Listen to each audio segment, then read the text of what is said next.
the fact of loving where you live and feeling connected and sort of entwined into the life of your town is actually really important in terms of health, in terms of emotion, in terms of well-being. So, this matters. That's Melody Warnick, today's guest on Everywhere Radio. Everywhere Radio is a production of the Rural Assembly, and I'm your host, Whitney Kimball Coe. Each episode, I spotlight the good, scrappy, and joyful ways rural people and their allies are building a more inclusive nation. Melody Warnick is an award-winning writer whose essays have appeared in numerous publications, including the New York Times, O Magazine, and Slate, just to name a few. The scope of her interest is wide, and she's covered a variety of topics over the years, from financial literacy to sibling relations to research projects in Appalachia. But a common theme in her writing is a focus on attachment to place. She's written 2 books on this topic, in fact. Her first book, This Is Where You Belong, Finding Home Wherever You Are, explores questions of place attachment and how to make the place you live become the place you want to stay. Her most recent book, hot off the presses, is If You Could Live Anywhere, The Surprising Importance of Place in a Work From Anywhere World. And it is a response to the rise of remote and freelance work and the newfound freedom and mobility and choices that come with being able to work from anywhere. A chronic mover, Melody managed to fall madly in love with her adopted town of Blacksburg, Virginia, where she continues to reside with her family. And I'm really excited for this conversation about place, Melody. Thank you so much for being on Everywhere Radio. Thanks for having me, Whitney. It's a pleasure to be here. I've been really looking forward to talking with you about the research and the conclusions that you've drawn in this newest book, especially If You Could Live Anywhere. It's a major theme in the life of rural people. I think this connection to place and this longing to align our lives, our values, our economies with the place that we're building our lives. So I've always described myself as a rural homecomer, as a daughter of Athens, Tennessee, and my identity is really bound up in geography and the community that I live in. So again, I'm just excited that you've written somewhat about the sense of connection to place, and I wonder how you came to want to chronicle that. Yeah, so I was not someone who really understood my connection to place for a long time. I grew up in Southern California. I tell people I'm from the town just north of Disneyland, and it was a great place to grow up. I stayed in the same community for the first 18 years of my life, never moved. And then I went to college, and at the end of college, I got married. And all of a sudden, my husband and I found ourselves really in this mobile period of our lives. We spent some time in Maryland and Utah and Iowa and Texas, and then we moved to Virginia. And always for reasons, grad school or jobs or, to get a little closer to family or things like that. And I started noticing that moving is terribly difficult. It really can impact your life. And there was this other part of moving to me too, where every time I moved, I would assume, okay, this new place is going to be it. This is the place that's going to change my life forever. I call it the geographic cure, this idea that we can find the right place and it will fix things for us. It will fix us. We will be different, better people in the right place. And so I think just those experiences of moving around and then finally landing in Blacksburg, Virginia, a town that I kind of hated at first and had to learn to fall in love with, have really shaped my thinking about place and made me really obsessed with how place affects our lives and who we are, honestly. I mean, as you were speaking, I was thinking about something my grandfather always used to say was, bloom where you're planted. So there's that notion of wherever you go, put down some roots, invest in the place, and hopefully you bloom there. And I wonder if you could describe Blacksburg a little bit and how you were able to start blooming there. So This is a town of about 45,000 people. We're never quite sure if that includes the college students because this is home to Virginia Tech. We have about That's right. 30,000 students here. So it is a small-ish town in the Blue Ridge Mountains of Southwest Virginia that really revolves around the university here. My husband came to become a faculty member here, and we had never lived in Virginia, had never lived in the South at all. And so those first few weeks of living in Blacksburg were just kind of this rude awakening of, we don't know anyone here. We don't know our way around. People have weird accents, that I need subtitles when I go to the hardware store. And I don't think it was anything really particularly egregiously bad about Blacksburg, but it was new and it was different, and that's hard. So because we had spent this period of time where we were really mobile and moving around, my response to this situation was just like, okay, we tried it. It clearly didn't work. We've been here a month and we don't like it. So let's just move on. Let's find a new place, and the new place will be the solution. The new place will fix us. And I realized that, my husband had just started this new job. My kids were in a new school, and moving probably wasn't realistic.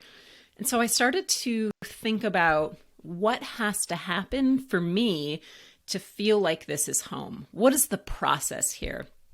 And I've been a writer for my whole career, and I love to do internet research. And so that's kind of what I did. I just went down the rabbit hole on anything that's been written about place and how people relate to it. And that is where I came across the concept of place attachment in the scientific literature, which is the term that researchers and psychologists and sociologists use to describe that feeling of connection that we have with a place.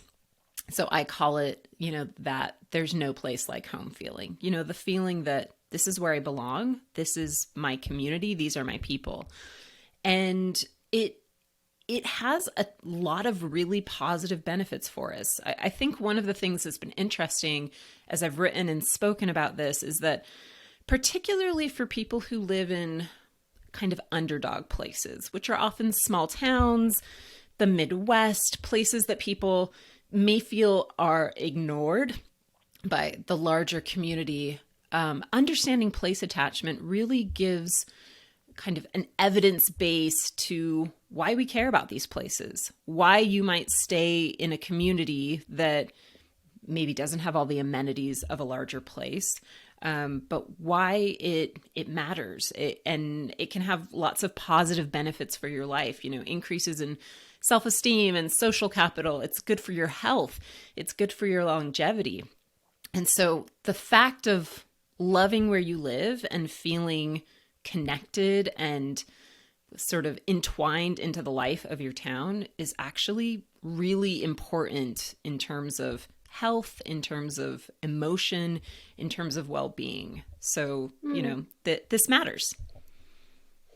I mean, I feel that in my bones, just living in Athens, but I also feel that, it's sort of a contradiction in a way of wanting to love your community, be part of it, and also do the difficult work of staying in your community and staying in relationship with the people there, and understanding that conflict is still going to be part of your experience, no matter how much you love your community, or it's not going to always deliver in the way that you want it to. And I think rural people in particular might be familiar with some of that. So I wonder if your research has, if you could apply that lens in some way to the conflict that, or maybe it's an internal and an external conflict of staying committed to a community. It's a great question because, like you said, the idea of blooming where you're planted, investing and engaging in a place, the research about place attachment shows that certain behaviors can increase place attachment, and none of them are probably anything that you haven't thought of already. So my first book, This Is Where You Belong, I did these in Blacksburg. I went through this process of, I called them love where you live experiments, but they were really just little behavior changes that were designed to make me feel more at home in Blacksburg. So it was things like shopping at the farmer's market, shopping at locally owned stores, walking more often, volunteering in the community, voting, things like that, that are behavior changes that exhibit your commitment to this community and that have this effect on you of making you feel more connected and hopefully happier in your place. And I write a lot and love to tell stories of people who are just champions for their small communities, people who have really dug in and are doing the hard work. But like you said, there's this other side of it. I was asked, I did a book reading in my town, and someone asked me, is all your advice still the same? Like these are the things that, between when This Is Where You Belong came out in 2016 and now, has anything changed for how people might develop this relationship of place attachment with their place? And one of the things I've realized is that running for office in a town may not be the thing that makes you love where you live. It might be the thing that makes you really hate the people in your community, because all of a sudden you're exposed to their vitriol and you become kind of like this lightning rod for conflict in your town. So I think it is a hard balancing act. The more you love your town, the more likely you are to really, become invested and want to get involved in helping it become better. But, the flip side of that is then you become exposed to all the things that aren't working in your town, all the people who don't want change, the citizens against virtually everything. And so it is definitely a challenge. I still encourage people to take that step of, finding the place in their community where they can make an impact and getting involved there. But the reality is, even when you love your place, it's not perfect. And we have to learn to accept the imperfections along with the things that we love about it. I want to talk about for a moment this new book and the idea of the Anywhereist Worker, the person who has a job that allows them to practically choose anywhere in perhaps the world to make their office and plug in. And you've, at the very beginning of this book, you have a manifesto, the Anywhereist Manifesto, which, are 9 sort of, principles about how you can show up in all of these places. So I wondered if you could just talk to me a little bit about the idea of an Anywhereist, and how that affects how we find community. So an Anywhereist is a person, we often think of a remote worker as someone who's just purely location independent, and that category has grown substantially. More than half of Americans can work remotely. About a third of Americans are 100% remote or can be. And so this is a category of people that was already growing before the pandemic. And then the pandemic, of course, just poured lighter fluid all over this. And the number of people who can work remotely has just exploded. It's not always just remote workers. Anywhereists can also be, retirees or entrepreneurs or freelancers.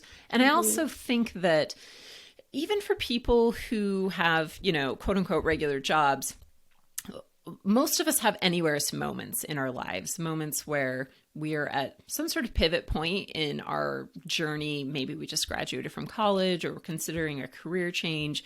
But a lot of us have those moments of becoming really thoughtful and intentional about where we're going next. Geographically, where do we want to be? There are careers like teachers and lawyers and doctors and accountants that really can work. They can do their work almost anywhere. So I became really interested in, when people are in that position of making choices autonomously about where to live. It's not, their company saying you have to live in this city. how do they make those choices and where do people go? And I think I was really particularly interested in what this means for smaller communities. We heard a lot about Zoom towns during the pandemic. This idea that if you're a remote worker, you really can go anywhere, including these small towns. You just need a good internet connection.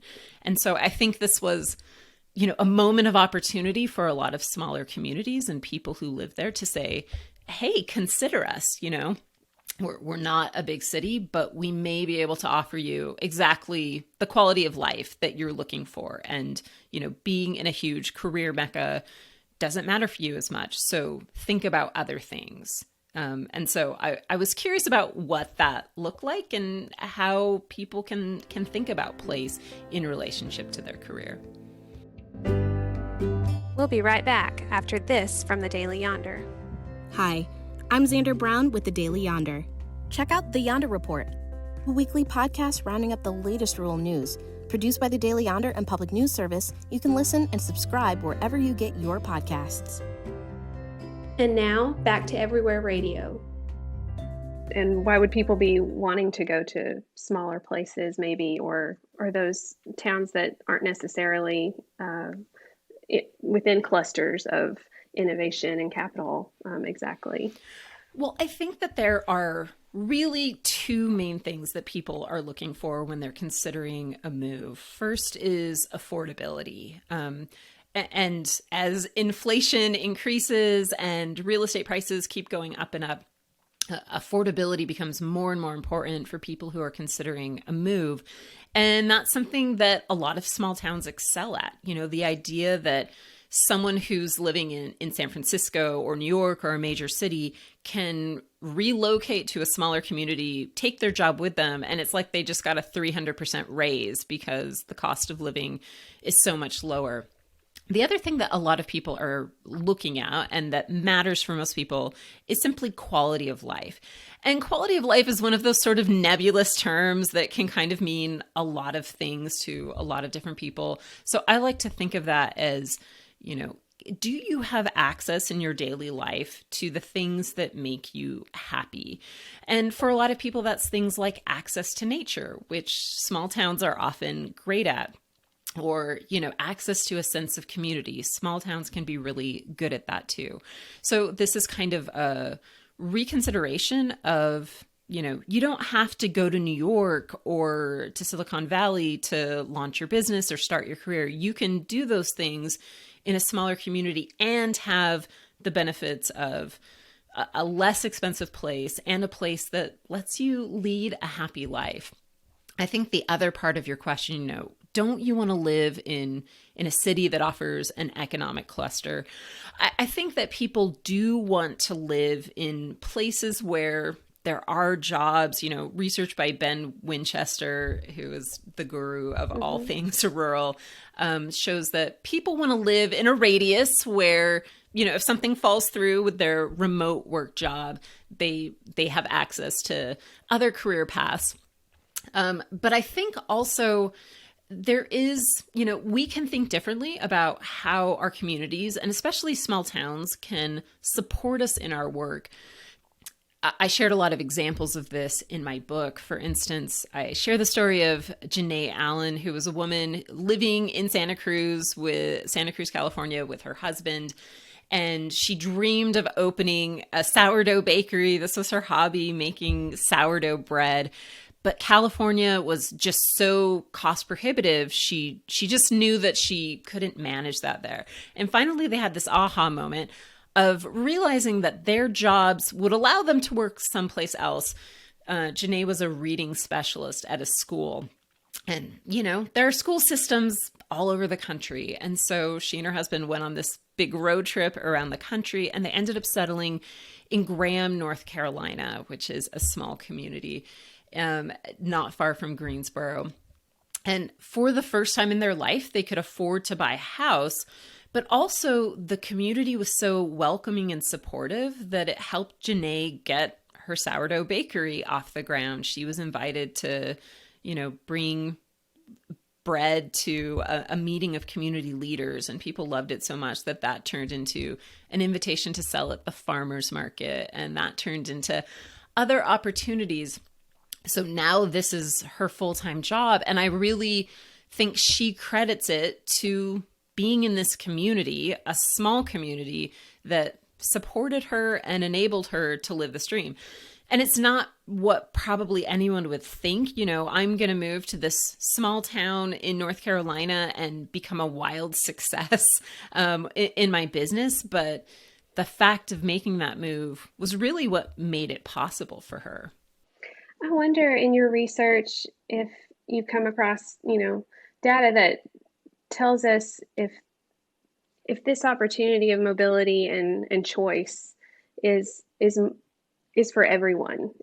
Do our Black and brown sisters and brothers also have the same opportunity to make these sort of autonomous decisions about landing in someplace like Graham or building a life, or is the audience at the moment for this type of freedom, does it speak more to a white group of people? I think we have data that shows that more white people have the kinds of remote work jobs that give them total autonomy when they're choosing a location. And I certainly imagine that it's easier to move as a white person in the country. It's easier to go to a new and maybe especially a rural community and feel welcomed than it is if you're brown or Black. I think theoretically the opportunity is there. And that is one of the nice things about being a remote worker is it does give you the freedom. But we also know that about a third of Americans at any given time wish they could move to a new city, but just aren't. And that can be for a variety of reasons. But, we think of, financial challenges or the relationships, complex relationships that can kind of bind you into a certain place.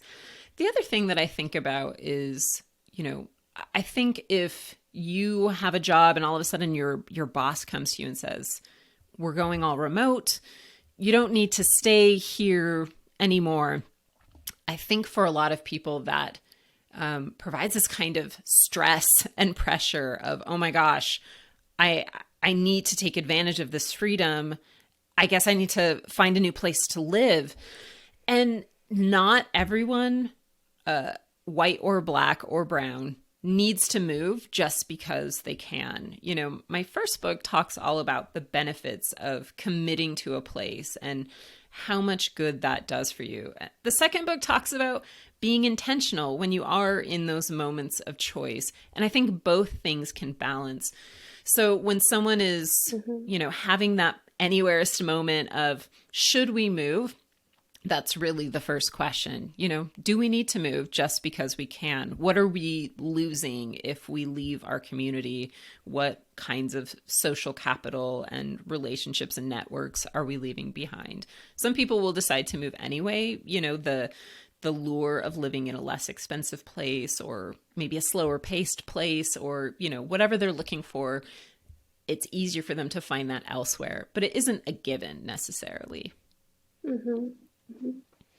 Somebody for my birthday dropped off a handmade cross stitch for me to hang up on my wall that says "Stay and Fight," and I think they were referencing, the politicized moments that we're in, the season of life where we're almost feeling forced to choose between our neighbors, between zip codes. And make those choices based on our well-being and also what sort of impact can we have in our own community. And so I wonder, since you wrote the book about commitment to place and you've written a book about the Anywhereist group of folks, you sort of talked about it before, but the polarization that we're experiencing right now, how are people making sure that we're not sorting ourselves to the point where we can't have a whole nation, a nation that feels whole? I don't know that people are making sure of that. I think Yeah. People, one of the things that I talk about in my book is this idea that people are increasingly polarized. People are choosing places based on politics. I talked to one woman for my book who lived in the South and was eager to make a move for this reason alone. Mm-hmm. She felt like she was a liberal in a really conservative community. And when I asked her, what are you looking for in a place that you would move? Moving to a more liberal town was literally the only thing, the only thing that mattered to her. And, it's a sorting thing, but like you said, it's also a like-minded thing. For us to feel at home in communities, we need to feel like we connect with the people around us, that we have something in common. And I think that used to be more like, hey, we go to the same church, or, we're on the town, volleyball team together, or we're both volunteering at the movie theater, and like, look at how much we have in common.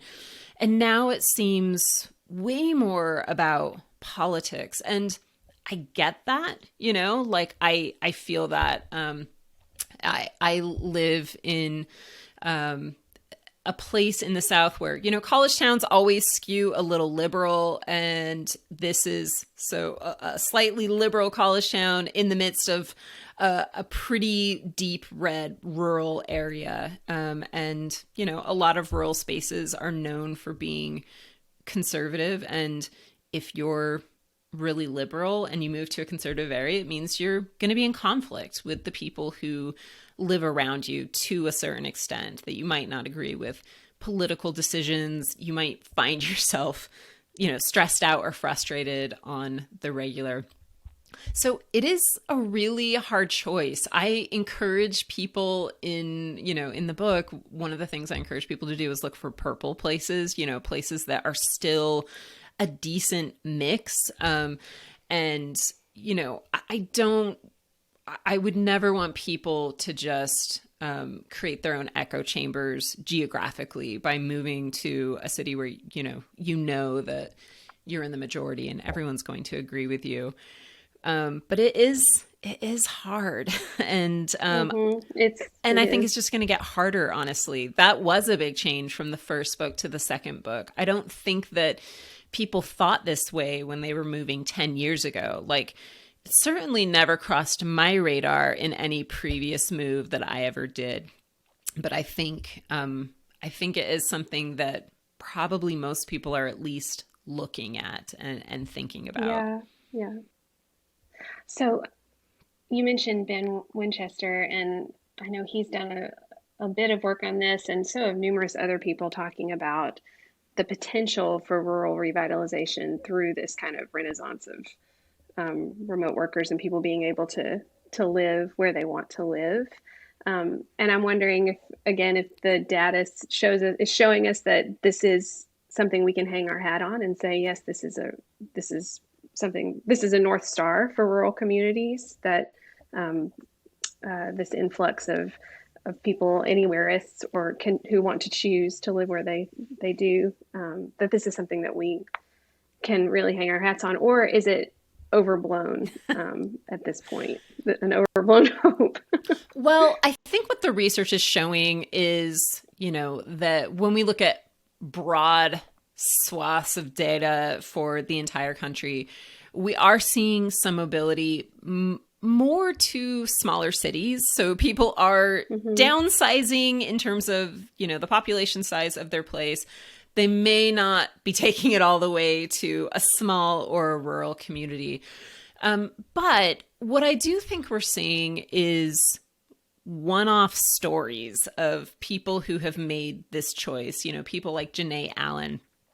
And in a small community, that's really what you need, right? You're not, it may not be the statistically significant influx of people, but you need a few people, right, who are willing to make that move.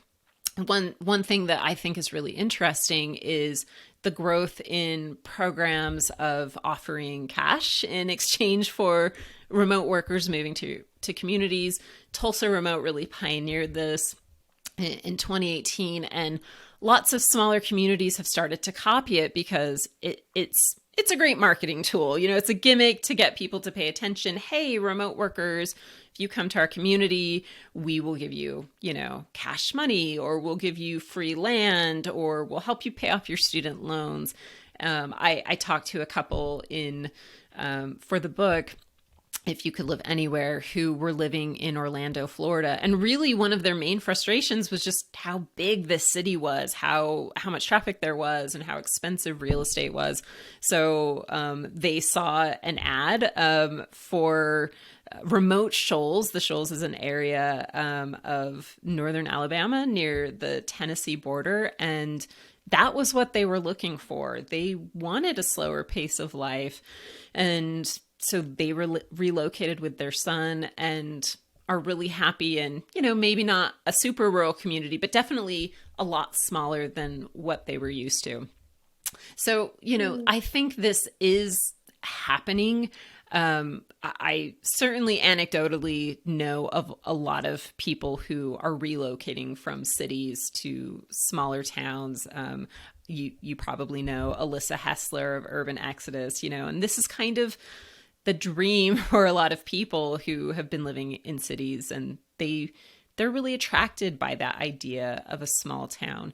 So I don't know if this is happening en masse yet, or if it will ever happen en masse, but for an individual small town who's thinking about talent attraction and retention, which I think most communities are, I think certainly attracting remote workers and anywhereists is a great strategy. And it is something that can actually happen and can actually help smaller communities grow.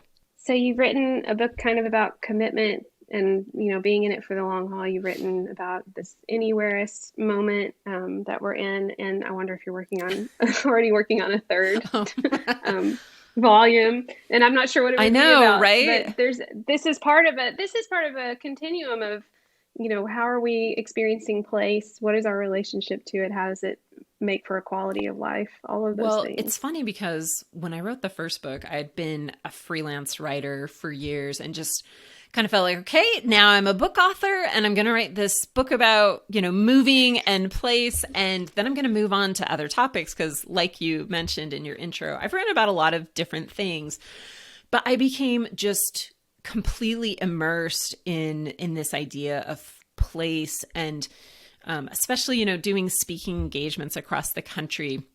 And I often am invited to speak in smaller communities because I think the message of place attachment really resonates for people who live in Marion, Indiana, and Vermilion, South Dakota, as just kind of like where you live matters and you can have an impact on your community. So that I couldn't leave it behind, and that led me to write If You Could Live Anywhere. It's sort of like having a baby where you have to let your brain forget everything that just happened before you're willing to try it again. And I'm not sure I'm at that point yet. But I certainly wouldn't rule it out because I love talking about it. I love meeting people from small communities. I said that, you know, the super top secret goal of If You Could Live Anywhere was really pointing people to small communities, getting them to consider small towns and rural communities as a place to live. And so I really leaned into telling stories of how these unexpected and underdog places can really help people, you know, save money, become more successful, become happier, find more purpose. I think that, you know, more than anywhere else in the country, it's really smaller communities that offer the kind of life that really makes people happy in the end. So I always like playing that tune. I endorse that message. That's awesome. So one more question I always ask my guests before we leave is, you know, what are you reading or watching or listening to that is inspiring you right now or challenging you or blowing your mind? Oh my gosh. So this is totally unrelated to rural. I just read the book Stolen Focus by Johann Hari. Subtitle is Why You Can't Pay Attention. And I think it blew my mind about how we sort of in the big picture, how we can kind of regain our focus so we can get things done in our communities and make things happen. So I definitely recommend that one for sure. That sounds fascinating. Yeah, it was great. Well, it's been so great to talk to you. And I encourage everyone to check out your books, especially this newest one, if you could live anywhere. And I really appreciate you saying yes to this. Thanks so much for having a conversation with me, Whitney. It was a pleasure. If you enjoyed Everywhere Radio, we'd love for you to consider subscribing to the General Rural Assembly newsletter. That's where we promote new offerings from the Assembly and we amplify the good work of our many partners across the country. We've also launched a new policy advocacy newsletter that comes to inboxes on Mondays to help you start each week with a quick take on the top issues that we're tracking across the nation. Everything from broadband policy to rural vaccinations. Just head over to ruralassembly.org to sign up. If you're a true fan of Everywhere Radio, please let us know by rating us wherever you get your podcast. If this isn't your cup of tea, that's no biggie. It's fine. And we'd like to thank our media partner, the Daily Yonder. Everywhere Radio is a production of the Rural Assembly. Our senior producer is Joel Cohen, and our associate producers are Xander Brown and Teresa Collins. And we're grateful for the love and support of the whole team at the Center for Rural Strategies. Love you, mean it. You can be anywhere, we'll be everywhere.